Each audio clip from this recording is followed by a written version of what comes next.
and talk about Final Fantasy 15. Now, in case you don't know what Final Fantasy 15 is, I can't hear you. So let's talk about the overview of Final Fantasy 15 first. Now, when we are tasked to create a Final Fantasy, we must, especially a numbered one, we must always make it the best Final Fantasy of the series. However, Final Fantasy 15 must be a Final Fantasy. So what we want to do with the Final Fantasy 15 is we want to retain the charm of the good old Final Fantasy series, but with new technology available. We will package it into the brand new experience that can express our vision and fit the changing needs of the fans. Yeah, by the way, these video are exclusively for this event, and it's recorded in PS4 version. And you can see the cute. Yeah, Sun created the animation, by the way. Yeah. It's not a screenshot of the actual game, all right? Yep. Just a disclaimer. Yep. Yep. So retaining the charm and packaging it into a new experience, that is what making Best Final Fantasy is about. The question is, what is the charm of Final Fantasy? You can just look at the title to know what it is. It is fantasy, not final, right? So we have to create new worlds, create new experiences, immerse you in new stuff, a lot of stuff. So that's why we created fantasy. However, with advanced technology and the growing user needs, we have to make sure that the fantasy come with believability. Yeah. One more charm of Final Fantasy series that, some of the people take for granted is the fact that in Final Fantasy series, you will never be alone. There's always a party of buddies with you. And, there are lots of games that the heroes travel alone in the world, but not in Final Fantasy series, and especially not in Final Fantasy 15. Because your friends are always there with you. They follow you, not behind you, but they walk beside you. So that's very new for the game. And with this combined with the storyline and the fact that how to say that we want to create a believability in the game, we designed to package the concept of adventure with buddies into the form of a road trip in Final Fantasy 15. Woo! All right, so Final Fantasy 15 is a game of a road trip with your best buddies in a fantastical yet believable world. Yep, big words, big words. However, the reason why I repeated this sentence is because that we must make sure that all core design stem from this philosophy. For example, when you go out there and travel with your friends, what do? You try to find some place to eat, or you're again accused where to sleep, or complain that your friend is snoring, right? Game design, not the other way around. Yep, and one of the good new things is that you can experience this portion of a road trip in episode Dusky, which will be released in 10 days. 10 days, guys. Yep. Woo! Are you getting it? Yeah? All right. So, let's talk about episode Dusky. Episode Dusky is named after the region. Dusky. Right? Not episode. Straightforward enough. Yeah. Okay, so Dusky is a region where you actually see a lot of vast green land with natural land formations. For example, rock formations or even lakes and stuff. The part that we're going to show you in episode Dusky, the scope of the level, is only limited to a portion of the Dusky region. It's not the entire region that you'll be able to play, just a portion of it. And that is quite big already, actually. And Dusky is part of a bigger world, which is more than 10 times bigger than Dusky region itself. So you experience a portion of all the world in episode Dusky. Yeah, that's right. And there's a reason that you're stuck in this Dusky region in the episode Dusky. That's because your car is broken, and there's a reason that your car is broken.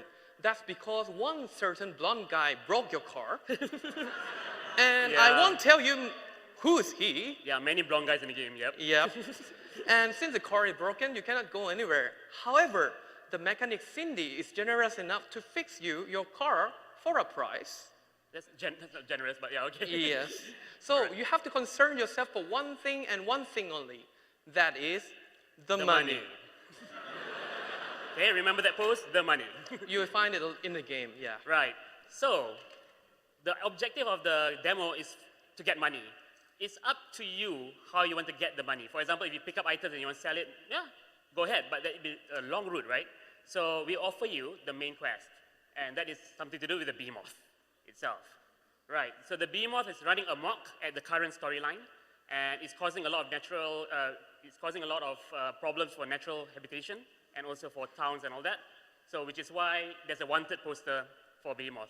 Let me just explain to you briefly on what you can do in episode Dark Sky, or what you should do. There's a poster right there, so you instantly know that it's wanted for a huge sum of money. And then the first thing that you need to do is to look for the behemoth. So that's the footprint right there, that's the first quest. However, you will get many other quests after that, and that will be shown on the left side of the screen. That's a quest log update. So you have many, many quests, so what are you gonna do? So you open the navigation menu, select the quest that you want, and then we'll put in the navigation marker for you. The navigation marker, the quest marker. The quest marker will indicate where the quest objective is and also the distance. Now, although we have a quest marker, you do not have to do that quest. It is only for your convenience's sake. The problem is with a lot of open world games is that sometimes you do a lot of things and then you get lost, right? You don't know what to do next. So you can always set this quest marker for just to remind you that you want to do this quest. Now, when it's nighttime, then there'll be many dangerous creatures about. So I'm sure you might have seen the Active Time Report before. Active Time Report is a web exclusive video, live video with Tabata-san. So you have to choose to camp in order to avoid night battles, because they're very, very hard, very difficult. So you just go to a camp, go there, and Ignis will cook for you. And that particular dish will give you some buffs, and also you can level up, like I mentioned earlier. So do that properly, do that after you camp, then you can return to the rest point anytime that you want. So it will auto-save when you stay in when you camp. So let's say, for example, you're in a pinch, so you can just go to the navigation menu after you exit the battle and return to rest point at any time. And so that's it. Yeah, so just try to find the behemoth. If you do encounter it, good luck. Okay, guys, before that, we want to reveal the control scheme of the game. However, we have a special guest that will help you with the tutorial, with the battle tutorial inside the game too. Please welcome Master Gladio Bootcamp. All right. Okay, going. Yeah, and he's also teach you in the game too, so let's see it. I'm going all out. Just don't get too carried away. Sure want to talk. So the battle is all about defending and attacking. In Final Fantasy 15, you can press the defense button to do look at this to avoid enemy attack. You can hold it and they will automatically avoid. But MP will be, it will cost MPs. So if you're an advanced player, you might want to push the defense button just in time. And also for attack, you can, hold attack button to do combination attack. But if you don't like the idea of hold button, you can push it repeatedly to do the same thing. And please note that not these weapons have been changed automatically. So it's all about switching between defense and attack at the right time. And that's rule number 1 from Gladiolus. Stay down. And in this game, your HP and MP generate automatically, but when your HP reaches 0, you will be in a danger status, and if you attack more and more, you will be eventually be a game over. But your friends will rescue it for you, so you don't worry. In this game, you can warp by using a warp button, and with warp button, you can warp to high places, or when you lock on to the target, you can warp right to the enemy. Well, Gladiolus might not be fast, but for a fast enemy, warping and doing attack combination is really useful. But beware that warping costs MP. And also, there are techniques, which is ability that is embedded in your weapons, the weapon you're equipped, but it costs MPs too. So do lots of defense, do lots of warp, do lots of techniques, but beware MP. Because when your MP is 0, you will be in the status. And in the status, you cannot guard, and that's very dangerous. So, just wait, and it recover automatically. But if you can't wait, just cover or go to the high place, and your recover will be very fast. That's cheating. So, use technique, use warp, use defense, but trying to well, manage your MP wisely. That's rule number 2 from Gladiolus. And in this game, you can do the parry to enemy attack.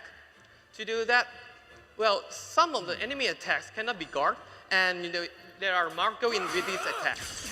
With this attack, during your guard motion, you can press attack button to do the parry, and press attack once again to do the bonus attack, which deals lots of damage.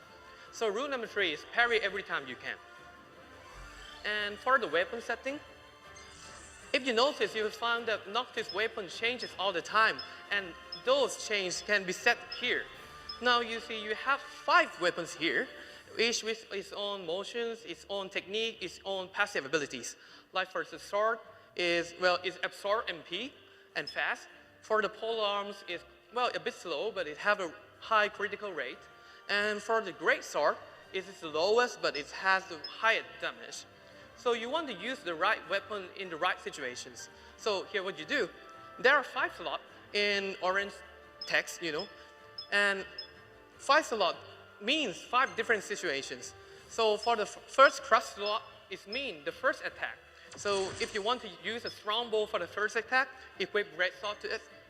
The ravage slot refers to the combination attack. You might want to do a strong attack, but not too slow, so you might use pole arm. And the vanquish is the last attack in the combinations, and counter is counter attack. In this case, let's say we want a fast counter attack, so just equip a normal slot to it and see what happens. When you change, just think of your attack also change. Now you do the first attack with the great sword, counter with a sword, and then combination attack with the pole arms. So change these weapon settings according to the enemy you find in the game, and you should be fine. And that's rule number 4 in battles. So do techniques and change weapons and do parry, and you should be fine in the battles. And lastly, if you find your friends in a danger status, be sure to rescue them. I'll make sure you never And forget this it. concludes Gladiolus Bootcamp. Yep.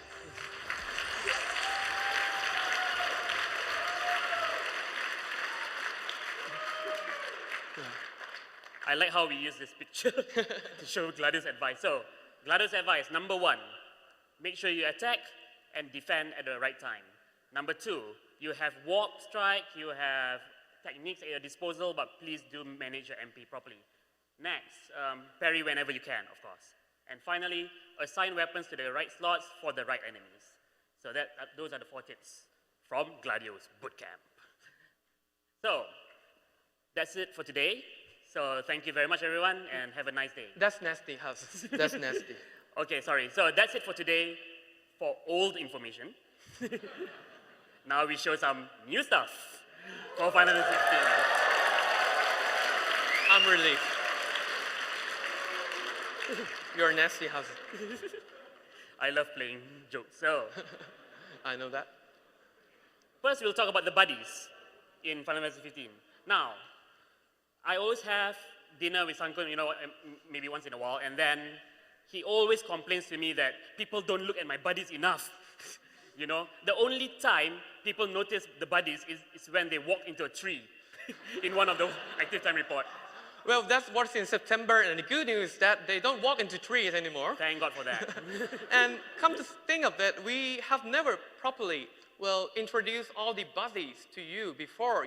They are just in the trailer, but So I think it's good time we properly introduce them to you, and we're doing it now. So let's go for the introductions. First, for Gladiolus, he's the eldest in all 4, and he's been well-trained since he was young, so he's the strongest and the bravest in all 4. He's always fight in the front of the battles, but yet he's always, laid back and relaxed. And, he cares a lot about his friends, and so he tried to shout advice that is not his own business, like, "Hey, Nog, are you right? Pronto, don't miss the target." Are you trying to imitate Gladio? I'm sorry. He's kind of bossy. Yep. And he has the highest HP in all 4, so he's the hardest one to die. And in episode Duskai, he's equipped with weapons that allow him to use a technique called the Brave Slash that deals a lot of damage to the enemies. So he's very useful. And the next one is Ignis, Iggy. Yeah, you might see his picture and wonder why he's so shiny. Well, that's not the design, that's the rain reflections.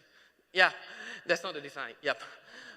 So Iggy is, well, Ignis has known Noctis since they were a child, and well, he wants to be Noctis counsel, so well, he had been studying a lot, and he has a lot of knowledge, and he liked to cook.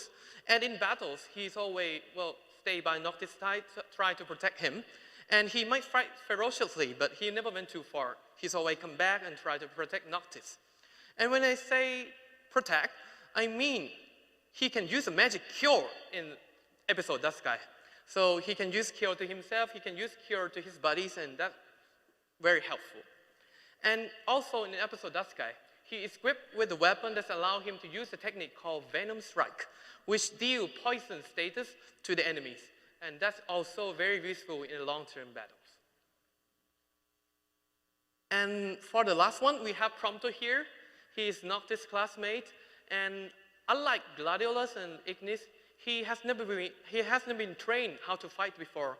So he's always anxious in the battles, he trying to run around, trying to be useful. Yep. Very acrobatic. Yeah. He tried to show up and sometimes miss himself and, well, but he's never gave up. He always try hard. And that's his good point. And in episode Dust Sky, he has a special technique. And in the episode Dust Sky, he had a special technique called the bullet bind that will put the enemy in the bind status, and the enemy will get weak there. And my recommend is that you can use your technique like jump to, well, deal lots of damage at that time. He's very useful. Yep. And that concludes the introduction of 3 buddies.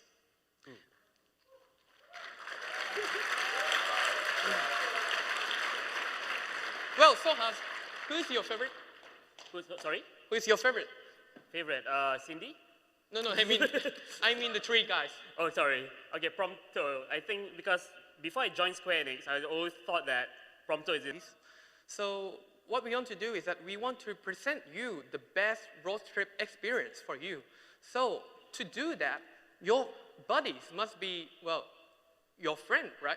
Imagine going to a trip with someone you don't really care about, and that wouldn't be a good trip at all.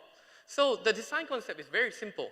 We want you to be the 5th buddy of the team. Don't mind the art.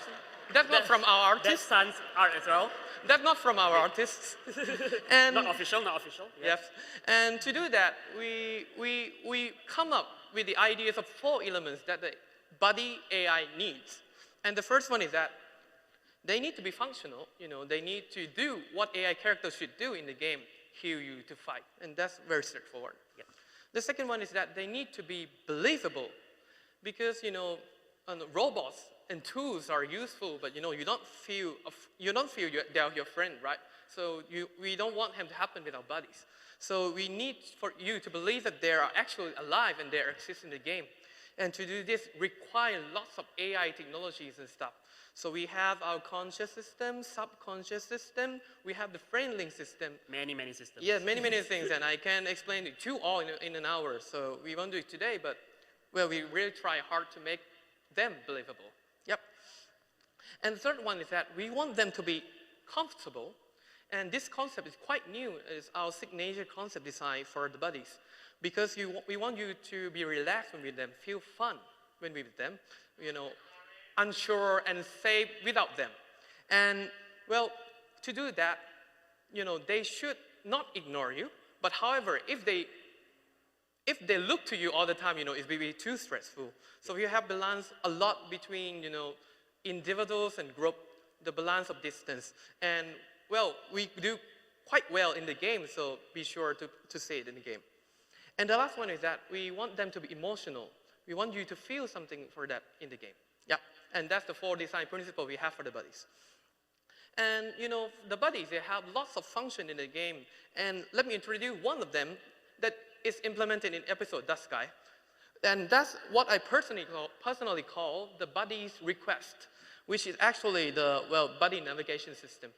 So we have the idea when we were actually on a road trip with a teammate. Yep, I remember that. Yeah. Yeah, because we really want to know what road trip is actually all about. So we go with the teammates in the companies, and we are driving car, and then, well, while we're driving, someone is always say something like, so we put the concept into the game.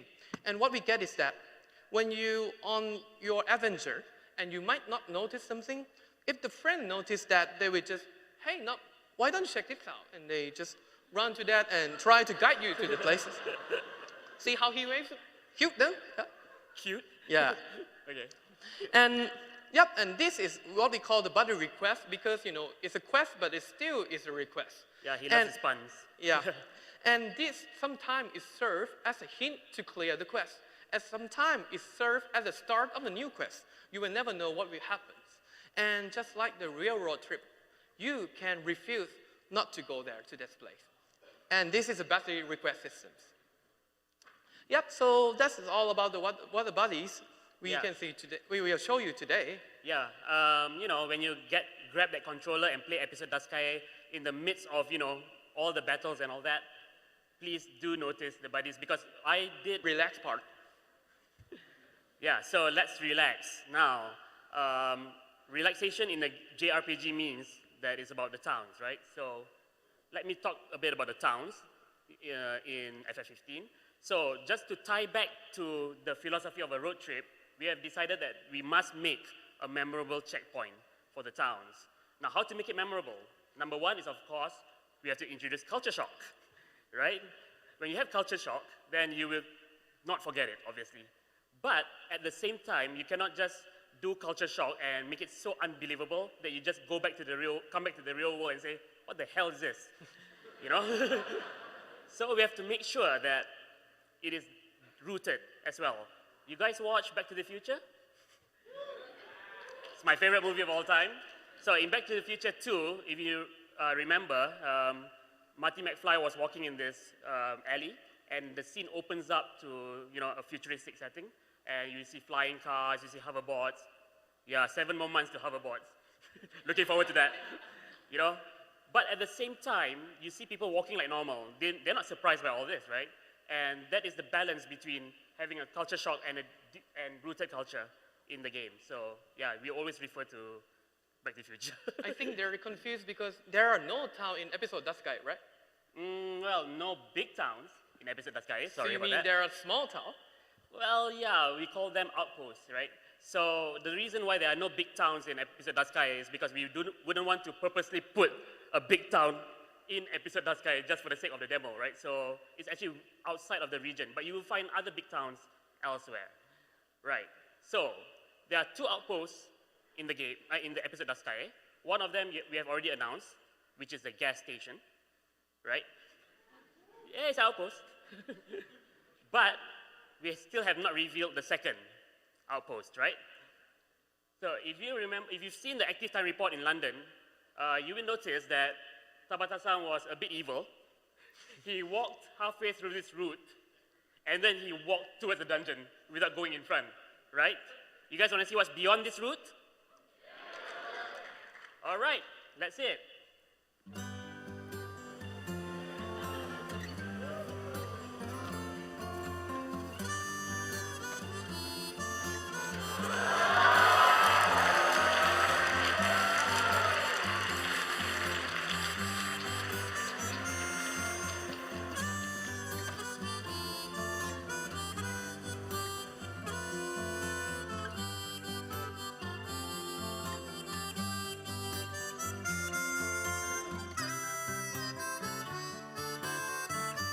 Hi, it's us again. We couldn't stay away another day.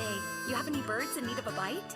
Sure do. They've all been waiting for you to come round again. Thanks for keeping them hungry for us.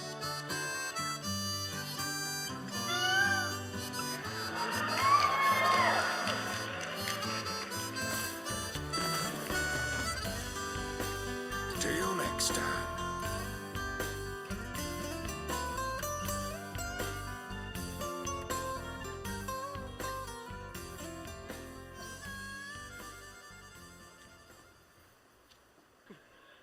BRB. All right, so welcome to Wiz Chocobo Post, everyone.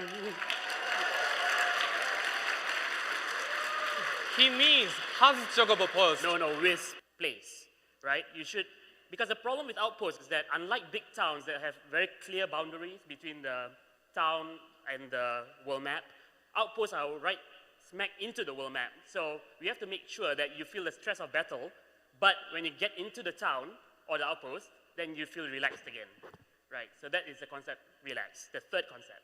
So let's show you guys never before seen artwork of Chocobo Post. That is Wiz, everyone. Yep. Does anyone think the same thing I do? Just the hat. And the tummy. Wait, shut up. I don't have a tummy. So, You don't. okay, this is Wiz. He's I don't want to spoil too much, but he's a very, very passionate Chocobo rider. So he used to ride Chocobos a lot, and he wants to spread that love for Chocobo riding. And he created this Chocobo Post. And on top of just creating the post, he has also created merchandise. So this is the first time you can actually eat Gizzard greens in a potato chip form, right? And you also have keychains and all that. So yeah, he's trying to appeal to the young people about Chocobo riding. And this is the overall concept art for Chocobo Post. So we have two concepts here. Number one is, well, it's Chocobo, so it's yellow, right? Yep. Yeah, and that's why I'm wearing a yellow shirt today, by the way. And second thing, it has to be relaxing, and we want to make sure that it follows the objective of Wiz. So we didn't create a Chocobo farm. We created a place for Chocobo riders to rest after their long Chocobo ride. So which is why Wiz has put in some tables, delivers food and all that. So that is the Chocobo Post art. Now, in the final game, you'll be able to ride Chocobos. Okay, you'll be able to rent Chocobos from this place. Yep, but in episode Daskai, because the behemoth is running amok in this current storyline, so I'm sorry, no Chocobo rentals for episode Daskai. Sorry, I tried my best. Okay, and one more thing, this is just a preview of what towns are really like. So in the final game, you'll see the full package, but with the Chocobo Post, I would like you to have a little preview of how the NPCs live their lives. They eat, they sleep, they go home and all that. And also, stuff like shops, systems. We also remove some of the quests that lead you outside of this portion of Daskai. So please, when you play episode Daskai, please come with Chocobo Post. Now, the last concept is support. So we have to make sure that we support your road trip. In other words, your game cycle, right? So when you talk to Wiz, you go to a shop, and then you can actually buy ingredients for your dish to be cooked at the camp, right? So choosing your food equals choosing the buffs that you want, right? For example, fresh slightly increases attack, defense, and experience gain, and obviously prime is a better version of that. Yep. And actually, when we say slightly increase, we don't mean 5 or 10%. It's 50%. 50%. High. Yep. And prime is 75%? 75%, yes. Yes, so we want to show you the importance of camping. We don't want you to lose sleep in battle. And we also remember, there are two others, sharp, increases critical hit rate. That's very straightforward. And immune, very important, immune. So, yeah. In episode Daskai, the food is automatically chosen by Ignis, but in the final version, you can choose the food yourself. Yes, that's right. Now, camping is not the only way to spend the night. We also have the caravan.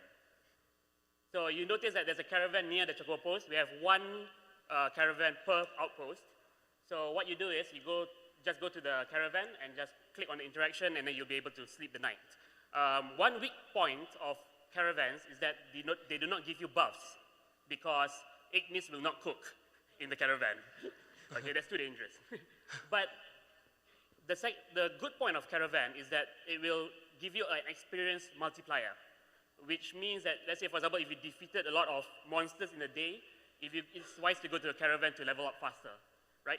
But it costs money, right? So balance between camping and sleeping in the caravan. If you want to level up quicker, sleep in the caravan. If you want to have more buffs for your next battle, then sleep at the camp. If not, this will happen to you. Knocked! Get a move on!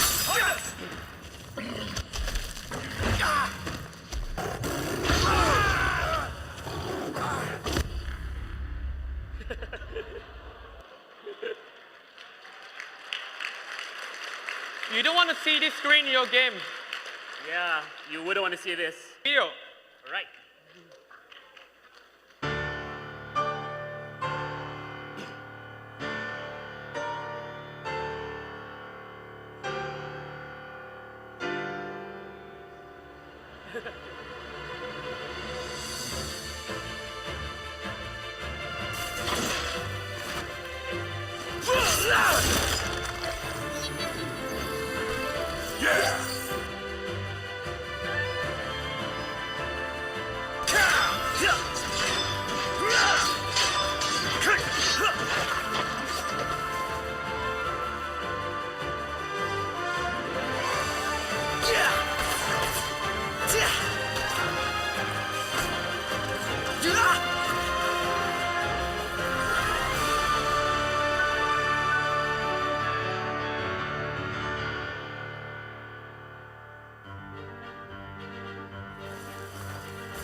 Gotcha!